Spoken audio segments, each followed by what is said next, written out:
Here we are, Marz Brewery with Barra Brava. My friend Adrien, here to talk about brewing and a little bit of soccer as well at the same time. Yeah, Marz Community Brewery's been around a while now. Well, as a brewery, well over 10 years. And they bring in a cohesion of a lot of local groups and businesses to help elevate. From magazines to art to brewing beer, they incorporate all of it. So tell us a little bit about how Barra Brava fits into that. So Barra Brava actually brews out of Marz Community Brewing. I'd like to give a shout out to them and thank you for that.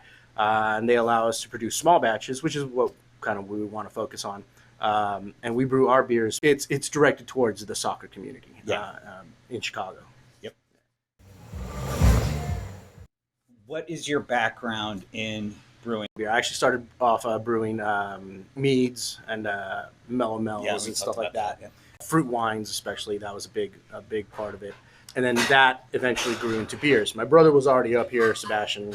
He was up here already doing beer. He was before he was working with Marz. He was at Brew and Grow. Yep. He was teaching people also how to brew beer there as well. And then his love for the beer product grew. And then I was like, hey, you know what? Let's head over there. I'll head over there and we'll get something started. And we've been here since.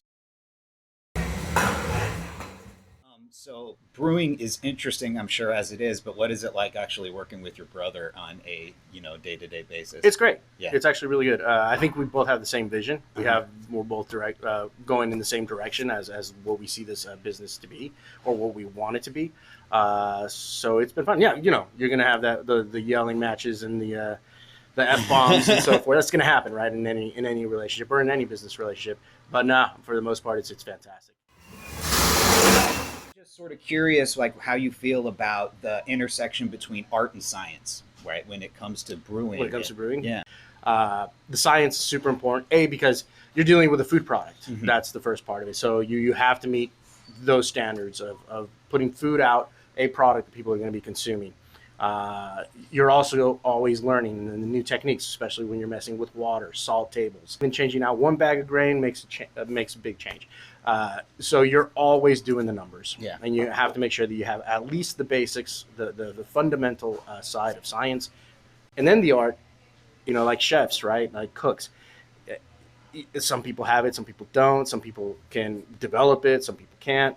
The art side of it is also exploratory. You can't just be you can't just focus on what is here. You have to taste stuff from everywhere. You have to look at artwork from everywhere. Sure. And that should influence you in every shape and form. And then on our end, we have soccer, which is also part of that process. But if you want to talk a little bit about maybe just I know that this is the second of the sort of the line here that you guys have. Right. So we wanted to come up with two flagships. We have the Mexican Amber Lager and then our Mexican Lager. The Mexican Lager does use some of your classic German, really, foundations for grains. We grew up in Mexico as kids. So we've always had that flavor profile of, the lemon and lime rind, which is pretty much in every bit of food in Mexican food.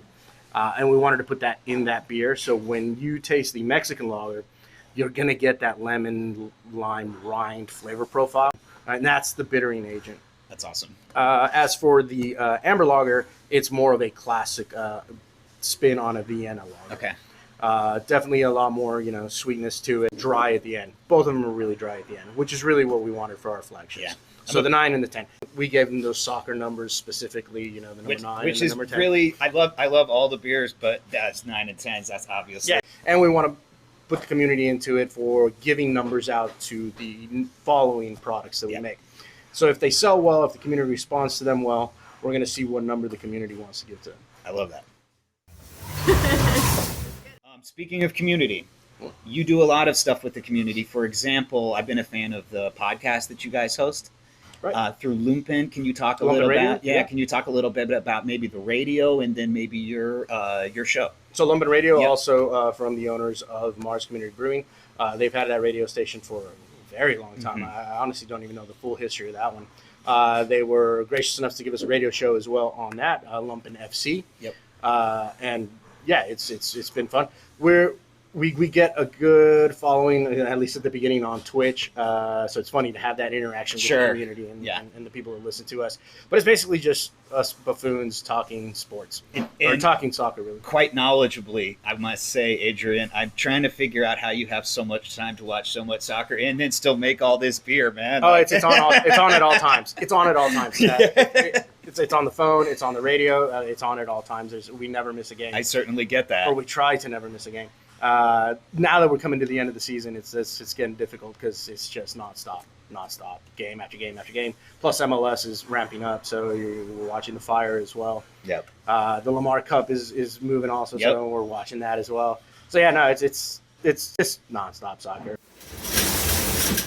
A couple other things you guys are involved in the community besides the radio show. You guys do match parties. You guys do you guys do events. You guys do taco crawl. You did Flippy Cup with the supporters groups. You want to talk about a little bit of that? Yeah. Or just, sure. So we also started a supporters group for soccer, the BPF, the Bridgeport Pilsen Firm. Yep. And this is the first year that we've actually been pushing in towards working with other groups such as the Barnes Burners who did the Flippy Cup event. Yep. The Red Line guys. Of course, we've known Sector Latino for a while. They did one of their tifos here.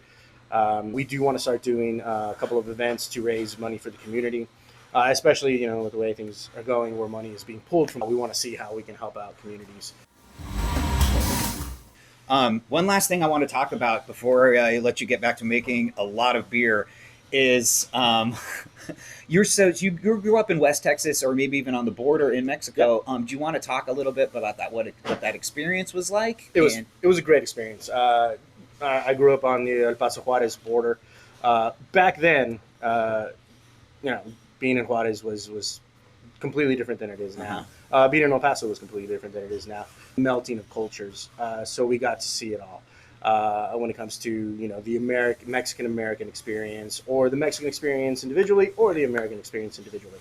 All the flavors, all the smells, all the sights are something that definitely have an effect on how we produce our work. Yeah. Yeah. Well, Adrien, man, thank you very much. I appreciate it. This is excellent. Thank you. I'm going to go check on that tank. Hopefully we can seal it up somehow.